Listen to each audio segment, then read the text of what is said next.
અયોધ્યા, મથુરા, માયા, કાશી. મરણ ક્યાંનું? તો કાશીનું. પેલા માણસો કાશી જઈને કરવત મુકાવતા, એ કહેવત હતી. મરણ તો કે કાશીનું. કાશીમાં જઈને જો માણસનું મરણ થાય તો એની મુક્તિ થઈ જાય. વિચાર કરો. બ્રહ્માજીનો એક દિવસ પૂરો થાય એટલે આખી પૃથ્વીનો પ્રલય થઈ જાય, પણ કાશી એમને એમ ઊભી રહે છે અડીખમ. કાશીનો ક્યારેય પ્રલય થતો નથી. આટલો મહિમા છે કાશીનો. કાશી ક્યારે એનો પ્રલય થતો નથી. કાશીનો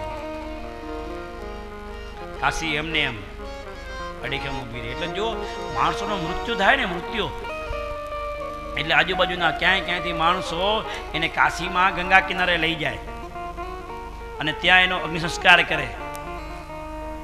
અગ્નિ સંસ્કાર કરીને ખાલી એક અસ્થિ નહીં, અરે જેટલા હાડકા હોય એટલા હાડકા અને રાગ એ બધું ગંગામાં વહાવી દે. બોલો, એ કે જો એક હાડકો, હકડો હાડકો જંગાટ જાય તોય કોઈ ભૂત ના સર્જે, તો જો એની મુક્તિ મળી જતી હોય તો આખે આખા દેહના જે કંઈ રાગ હોય, જે કંઈ અસ્થિ હોય, એ બધું જો ગંગામાં વહી જાય તો મુક્તિ ના મળે? મુક્તિની પ્રાપ્તિ થઈ જ જાય ને.